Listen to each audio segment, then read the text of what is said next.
Welcome to A Bit of Insight with Lisa Mosbey, your weekly dose of health, wealth, and everything else.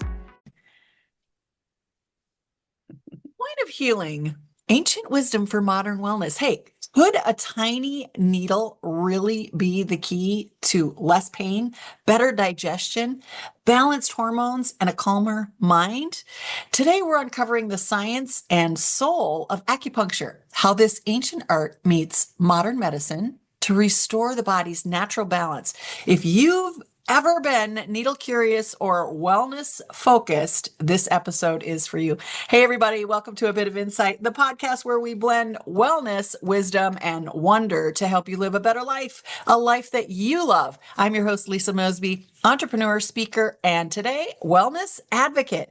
Each week, we explore stories and strategies that help us align with purpose, elevate your well-being, and help us stay curious about the world around us. So thanks for joining us. Today's guest brings a beautiful balance of science and soul into her healing practice. I want you to meet Sarah Miklos. She's a licensed acupuncturist based in Richfield, Minnesota, and her background is in biology, but she has a master's degree in acupuncture and Oriental medicine. Sarah blends Western knowledge with Eastern wisdom to treat the whole person, not just our symptoms. Her work centers on pain relief, stress, digestion, and women's health, but the scope of her care is far reaching.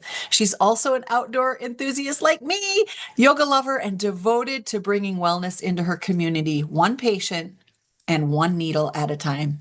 Welcome, Sarah. Thanks for being with me today. Thank you, Lisa. This is so much fun. Really appreciate the invite to be on here today. Did I miss anything in your introduction? Is there anything that you wanted to add to that? Only just that my clinic is in Bloomington. I live in Richfield, but my clinic is in Bloomington. They are right, they're neighbors, so it's generally the same thing. They're both suburbs of Minneapolis. But And yeah, that's you covered it wonderfully, everything. beautiful. I Nice. realized I forgot the company name, Anodyne Acupuncture. Oh yeah. Anodyne Acupuncture. And so we'll make sure that's in the show notes. Everybody will be able to find you. We have all of her contact information there at the end if you hear something that you like and you want to get in touch with her. But first, let's start with what drew you to acupuncture and traditional Chinese medicine. Because I should have prefaced for folks that are watching, many of you know that I'm an herbalist and trained in Western herbalism, had a practice for many, many years where I got to work with folks with herbs and supplements. And have always been fascinated by traditional Chinese medicine, but my brain, I'm not smart enough to do traditional Chinese medicine with all of the different traditions of China, the language, the names of the herbs. They do it so much differently. And Western herbalism for me was much simpler and I could get it. So I'm curious how you got on that path because it's intimidating. Yes. Well, I will say you are smart enough. It's just a lot of time and commitment and memorization. And so, really, almost anybody can do it. I think it is foreign, though, because, in school, definitely there were, I mean, everything was in English, but most of our teachers were from China. So we had the language barrier and also the dialects and then all of that. But they really did make it attainable if you were committed to learn it. So you absolutely could have done that. But what brought me to it, and in fact, I think why I'm doing it is because I didn't get too into my brain before signing up for school. I just did it. I was in a position at the time working for a family business, and it was not feeding my soul, as you were saying. Oh, I had the great intention to work for the family business, and we were gonna, everything was going to be wonderful, and it was more headbutting than wonderful. And go way back, I don't know, many years before that, my roommate was going to school for Chinese medicine, TCM, and this was in Santa Fe, Albuquerque, New Mexico. And so that was kind of my first experience with it, was being her test dummy. She would practice on me. And she really helped me with a knee issue that I had. And it was so fascinating because though she was treating my knee, it felt better, but then my ankle started hurting. And I thought, wow, what's that all about? And she's explained how it kind of moves through the body, right? The chi and the blood move through the body. So I had a personal experience with it working. Also, it was a little not so great because being practiced on over and over again by a student, it's not maybe the best experience, but it put it in my mind as something that could potentially I would do. So then, yes, fast forward, worked for the family business. It wasn't working out. I ended up with hearing a radio ad and then got a postcard in my mailbox for this school in town. And I thought, oh, that's a sign. Okay, let's go check it out. So went to that school's orientation, loved it, but they had a very rigid schedule, and I had a very small child at the time. And so I checked out the other school in town, and it just was a better fit for me. So was it like 1 week, 2 weeks later, I signed up and just went for it. Went to school That's and awesome. was still working with the family business, doing kind of both part-time. Well, school was full-time. And yeah, I didn't even really understand the depth of what I was getting into. And for instance, the Chinese herbal program. I mean, that the school I went to, that was not an option. You had to go through that track. Some schools only teach acupuncture or, certain parts of TCM. Um, but yeah, it was a 4-year master's degree program.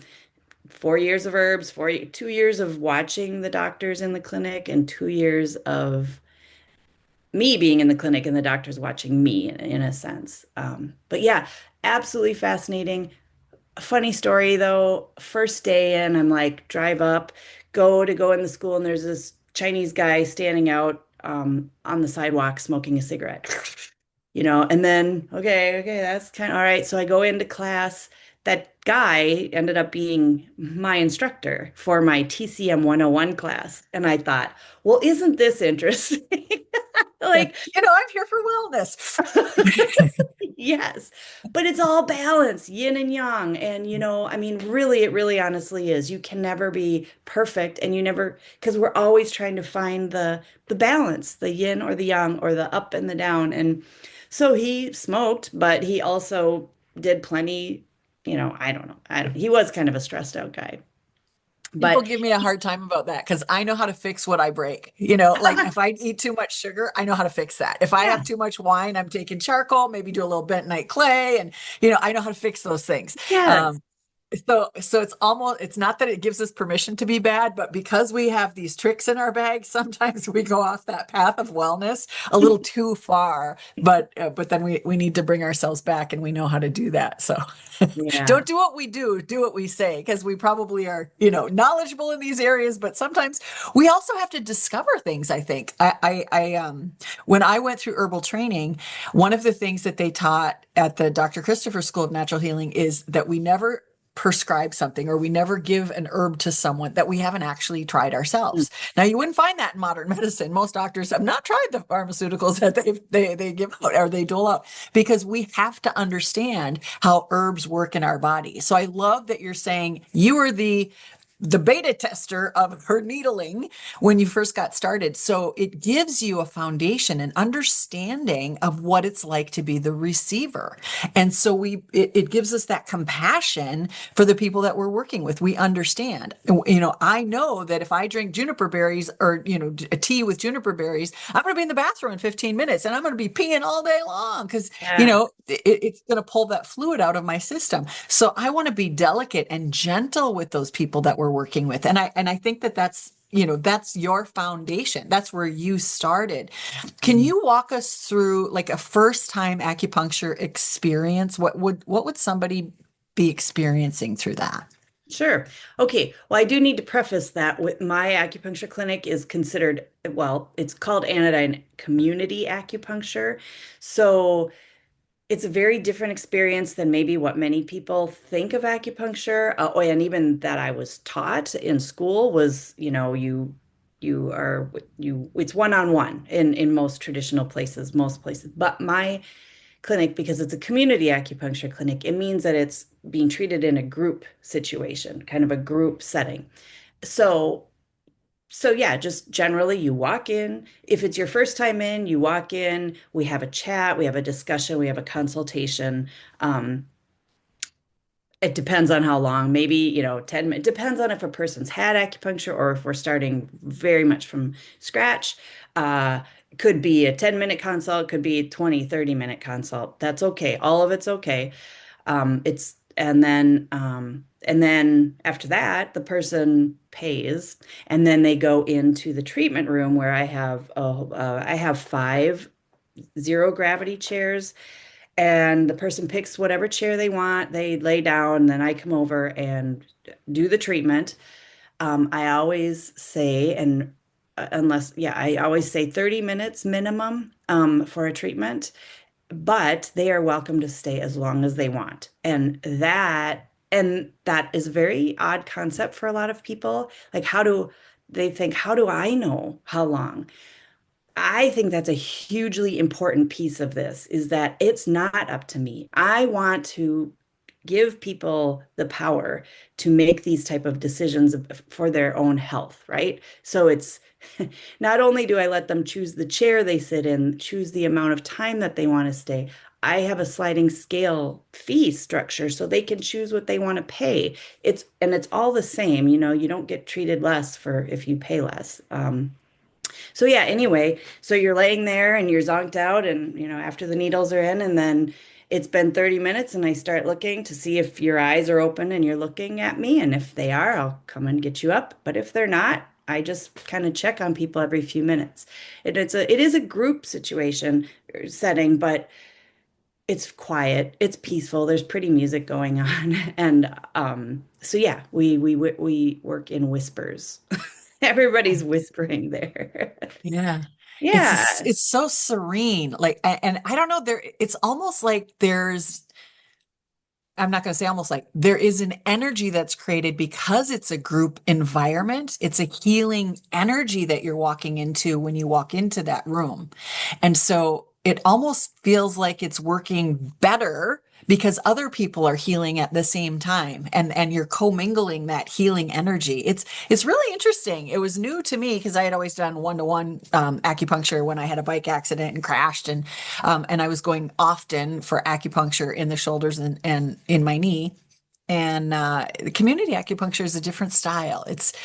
There's a different type of serenity. Not to say that the other isn't, because you're in a quiet room and you're in there for an hour, and Yeah. your eyes are usually covered, and it's all peaceful. But it's just a different experience, and it's more affordable. I think it gives access to people who may not regularly have access, because oftentimes most insurances won't cover these. We're seeing more that are, as times are changing. We realize the benefit of precautionary, or what do you call it, where you're getting preventative medicine. And so more and more insurances will start picking this up. And I know that you can use your HSA account. I've used my HSA account to pay for some what they call alternative therapies, or I call traditional therapies.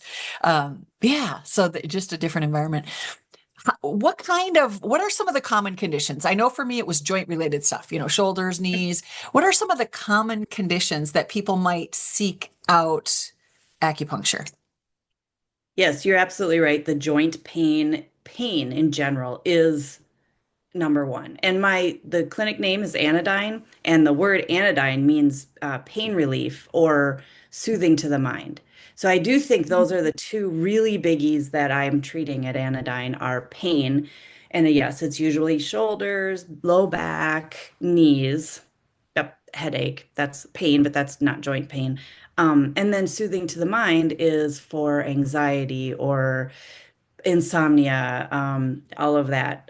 So those would be the two biggies. And then there's fertility in there too. Really, I do really I don't specialize in anything. I will treat anything and everything. And people are always saying, will acupuncture help me with fill in the blank? And I say, yes, most likely, but not for everybody and not every time. And the only way to know is if you try it. twice at least. Yeah, it's up to Because your that, body where where if it's ready to be healed and if it's open oh to yeah, that modality. Yeah. yes, yeah. Um, so you said stress, anxiety. What about chronic conditions, maybe of the autoimmune category? Is that something that can benefit? Yeah, that's a good question. I believe so, and I lean back on the foundations of Chinese medicine for this and the goal of what acupuncture does in general.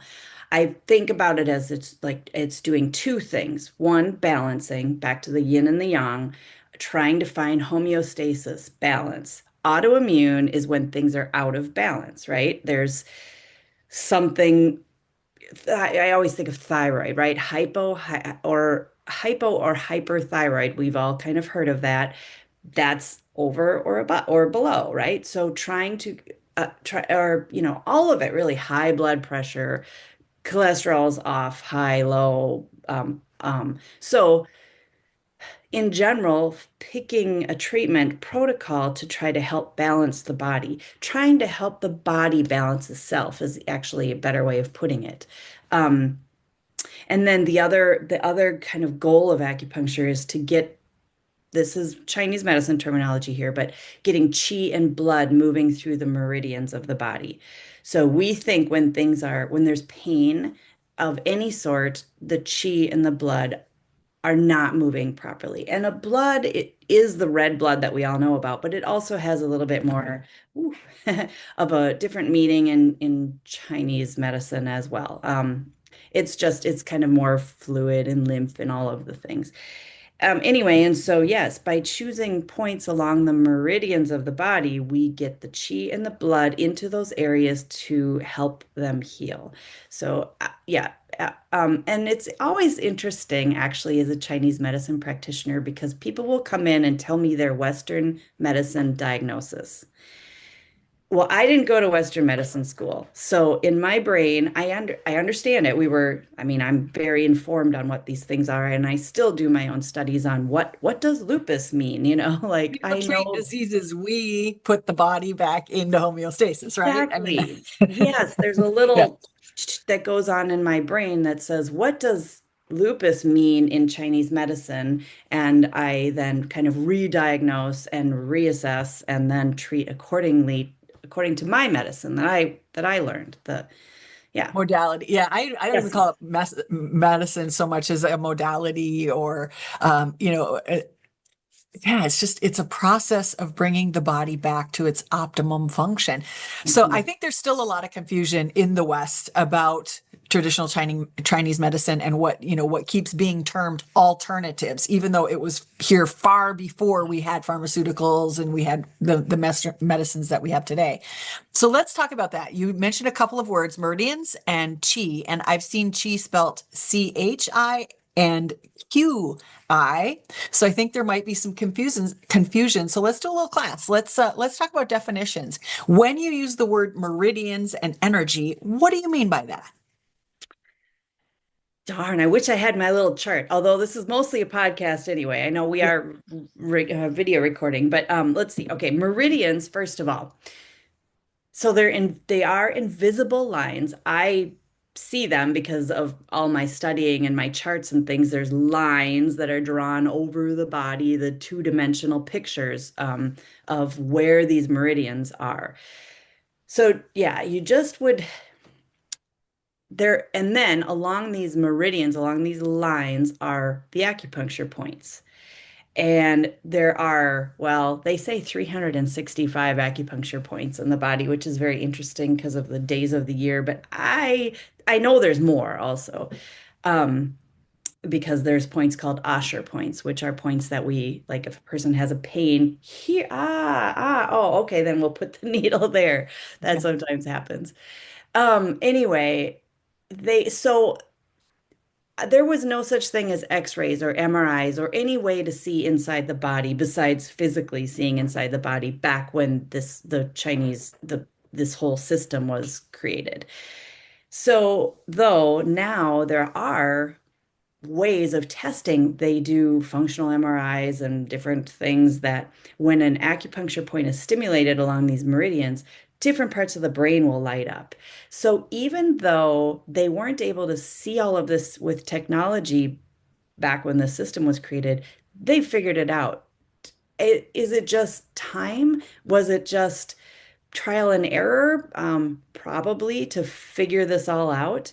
But it is so very interesting how a point on the leg for shoulder pain can be done and the shoulder gets better and it's just somehow they did they figured this out. And then chi is both, yes, qi, I believe, I'm not 100% sure, but that is the more original way of spelling it. And then chi would be more for the English language and easier to know how to pronounce. Um, and yeah, chi, in my brain, the way I think about chi is being, well, it's kind of everything. And if you want to translate it into something more in English, I would translate it into an atom, kind of, because when you think of an atom, everything is made out of atoms, and we kind of understand atoms. Or maybe I do because of my science background. I don't know. I'm like assuming everybody knows that. Maybe not, but Definitely heard it in school because it's taught, but doesn't mean that we recall that or remember yeah. that. So, yeah. But an atom is like this teeny tiny little part of everything. It's part of us. It's part of a cell. It's part of a skyscraper, everything. And chi is that, and also is wind, right? Which wind is not, you can't hold wind. It's not physical, but it is. It makes the leaves move. Um, and so chi is everything. Yeah, it is everything. It is the energy and the building blocks of life itself. Interesting. And chi And moves through meridians. and it moves through meridians, yeah. And it can get blocked. And what acupuncture does is open up those blockages to allow things to flow through Yes, smoothly again. Okay. yes, like that analogy of the boulder rolling through the stream. Chinese medicine is very, very, very in tune with how we are part of nature, how our bodies are really part of nature, and how they should be in tune with nature, and how, you know, the seasons and how we feel in certain seasons. And for instance, in the springtime, everybody tells me they wake up at 3 a.m. and they're, feeling all blah, blah, blah. Well, in Chinese medicine, that's Liver, just, liver, yeah, liver, exactly. liver. It's the time of liver and and upward and outward movement in the springtime, like the Mm. trees and the plants are going up, up, right up into your head and out. So your thoughts are big, it's windy, it's kind of scattered, and that is what's going on. And we wake up earlier because the spring is like that. Yeah, I it's always just thought of it as liver and detox time, because spring, I don't know why, spring detox. Like we've been yeah, hibernating and we've been consuming and warm foods. We've been lethargic and it's like we have to spring out. We have to come out and cleanse and be in nature and, yeah. get in a cold stream. And yeah, And if you're not, if that's suppressed, if for whatever reason you can't go outside or you're not being creative, you get angry. yeah, Mad and angry. And that's the negative, I guess, emotion that is tied to liver. So let yourself listen to the seasons and the yeah, emotions that should be going on and do it. Just go with it. Don't yeah. worry if you keep waking up at 3 a.m. Go do something. Maybe not, be creative. Get up, I always tell people just that's the time that you're supposed to be writing your memoir.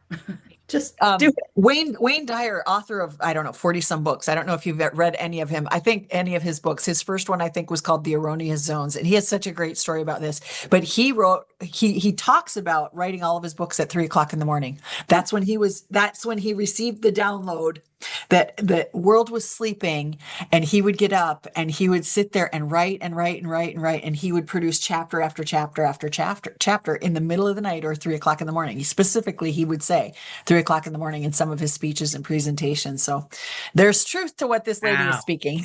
Yeah, that's so cool.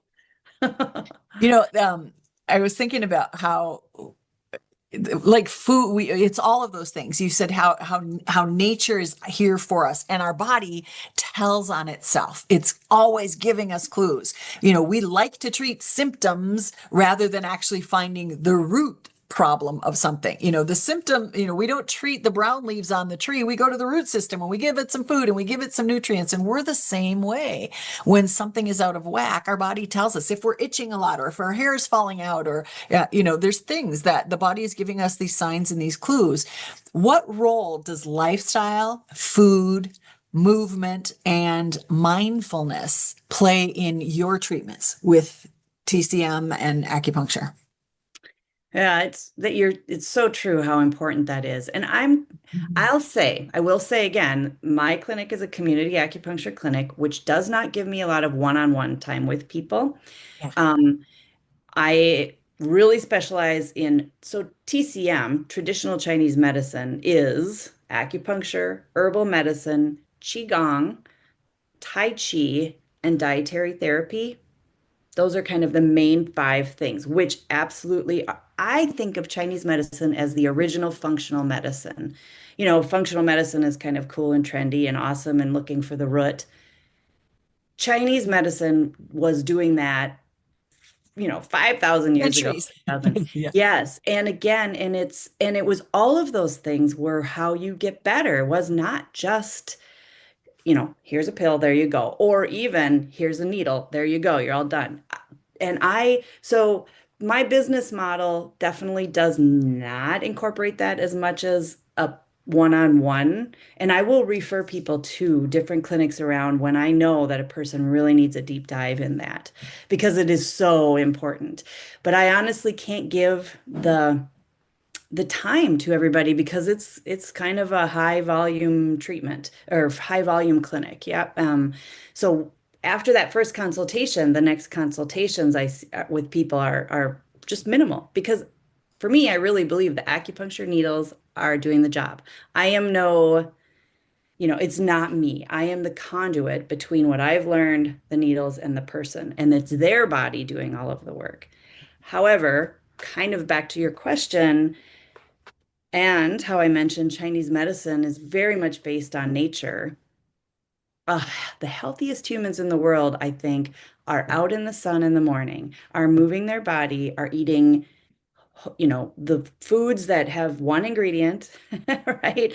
You don't need a scan, you don't need a scanner to scan if your food is healthy or not, because your the food you should, maybe as a healthiest human being on this planet Earth, um, those foods don't have barcodes, right? Again, I am nowhere near a perfectionist in this. Like you said earlier, do what I say, not necessarily what I do.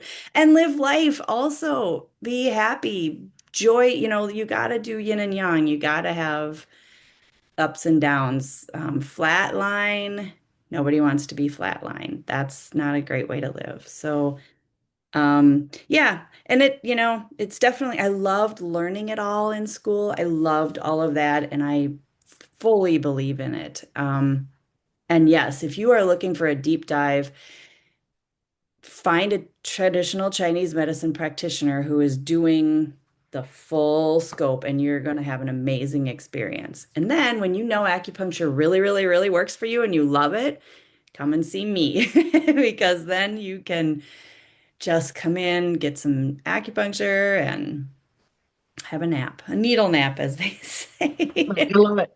Yeah. And I think that's really important for people to realize is that once we know what we need to know, then it's like, how do we fit it into our budget? Because I think a lot of times we don't go. If things become, outside of our budget, it's going to strain us too much to be able to afford things. And like I said at the beginning, you've made it accessible to people. And if they need a little bit more detail, maybe they have a larger investment doing a one-on-one, actually developing a program for food and nutrition and fitness and all of those pieces. And then the needling that you do actually helps them to get there. It helps them to, speed up that process. I know what I need to do for my knee. I know that sugar causes causes more inflammation in the body. And that I was, goofing around in 4th of July with family for a couple of weeks at the lake, and we were eating really bad, but not really bad. We were just eating your traditional picnic foods and lots of fruit and lots of sugar and lots of cookies and bars and all of those things. And my body doesn't do well with that. It's been years since I've consumed that volume of sugar. Huh, why is my knee bothering me? Like, why did that inflammation go straight to my weakest point where I've had injury in my knee and injury in my shoulder? It's my weakest point.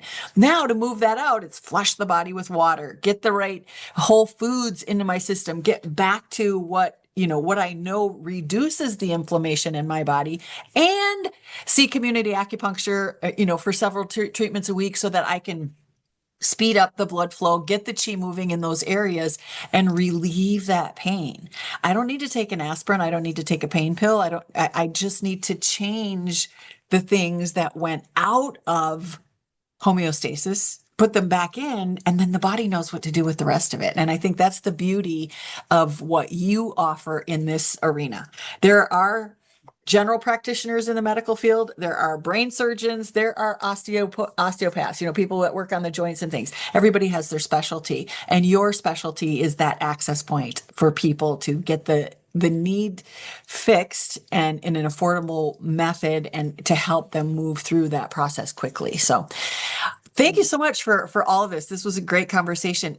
Is there one piece of advice that you would give somebody ready to explore acupuncture, maybe for the first time, or somebody who's put it on the back shelf and maybe they need to, there's something going on in their body and they should come back? Mhm. Uh, do it, right? Do it. I hear Yeah. it so often where people years go by and they come back in, and then that look on their face when the treatment is done and I'm removing the needles, and they're like, why did I let so much time go by in between? So that's for people who have already experienced it. And otherwise, really, and do it, but know that each one of us practitioners has our own unique way of doing this. So if you have tried acupuncture, but you've never tried a community acupuncture clinic, or even just my personality is different than the next acupuncturist, just just keep trying it, and also go in with an open mind and realize that it's more slow medicine than quick. It is a process, and you have to be ready to put some time into it and open your mind and believe, and then it's amazing. I've seen so many amazing things happen for people, and I want that for everybody who walks in my door. And it doesn't always happen, but I want it for everybody. Beautiful. Yeah.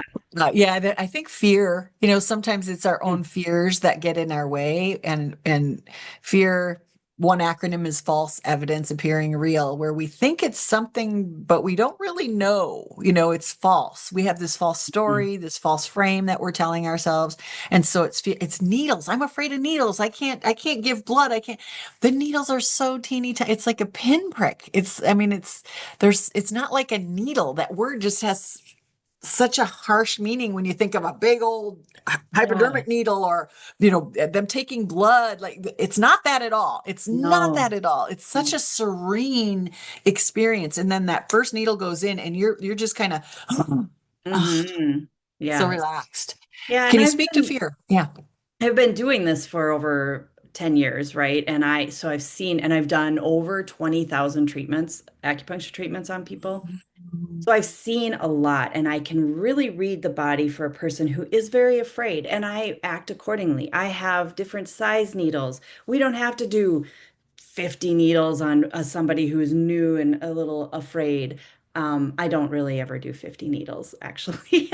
But I really work with the body language of the person, and just if they've told me I'm nervous, it's fine. And it isn't for everybody, truly, but you don't ever know until you try, because fear is a big thing. I think you explained it really well. And so getting past that and knowing that you're working with somebody who has a lot of experience, making it as comfortable and as sweet of an experience as possible, that's important. Well said. Beautiful. But What did you say? Do you have any final thoughts? Oh, no, this was so exciting for me. I really appreciate it. And it feels good to talk about this medicine or, what you called it, not medicine, which I loved. That was actually, I don't know, medicine has a kind of makes a funny taste in my mouth when I think of It's a medicine. modality that helps Oh, us yeah. to achieve optimal health. It's Yeah. about wellness. And that's what, where my life is now, it's about wellness. It's wellness for your work, wellness for your business, wellness for your mind, wellness for your body. Wellness is all those pieces, faith, fitness, fellowship, the relationships that we have. And when people term these things alternative that can help us, it misses the mark. It is not describing what we have access to, what is available to us to achieve that optimum health and wellness and mindset. Plus, live in peace and joy. We have a lot of angst in the world right now, especially in the US. I mean, I shouldn't say especially in the world, everywhere. If we go into any community, anywhere in the world, there's probably something going on that's stressing them. And these types of modalities can bring peace to our system and bring peace to our mind. Because you said one of the things was stress and anxiety. We started, those were one of the first two things that you said that what acupuncture can help, stress and anxiety. Pain is important piece of it, but if you don't have pain but you have stress and anxiety, or you're feeling disconnected, lacking in peace, and searching for joy, acupuncture may be another way to get there. May help to assist the body in releasing those stressors that we don't even know are subliminally affecting us. So Great. Yeah, it gives people an opportunity to nap during the day. Like grown-ups can take naps with a valid reason to take a nap. And not everybody sleeps, but some do, some don't. I think you're kind of in this a perfect acupuncture treatment, in my opinion, is when you're somewhere in between the yin and the yang, and the yang is like the heavens, the yin is like earth. So you are laying there in your zero gravity chair, and all of a sudden you feel heavy and you're floating at the same time. There you go. You have achieved perfection because you're right there in the middle. And many adults in this world do not stop and rest in the daytime. They're like, go. There's not a lot you can do when you're laying there and you're full of needles, right? So you just rest. And I'm big on no, you cannot play on your phone. No, you cannot read. You're just here in your brain and resting. And it's very therapeutic. finding peace within in that space, that shared space, that shared Right. energy. Beautiful. Right. Yeah. Well, Sarah, thank you so much for sharing your insights, your heart, and your healing perspectives today. This has been wonderful being able to chat about this. Your journey is such a beautiful example of bridging science with the ancient wisdom that help people live a more vibrant, balanced, peaceful. That word is the word that keeps coming to me, is peaceful, more vibrant, balanced, peaceful life. So if today's conversation sparked your curiosity about acupuncture or reminded you to slow down and tune into your body, this episode has done its job. Thank you so much for joining us, everybody. As always, come on back next week and live well. Stay curious. And remember, your body knows the way. Bye, everyone. Thanks for joining me on A Bit of Insight. To get more involved with our wellness community, grab a copy of my book, Live Well, Travel Far, or to explore our travel offerings, visit the website at insightcenterforwellness.com. And if today's episode gave you something to think about, leave a review and please share it with a friend.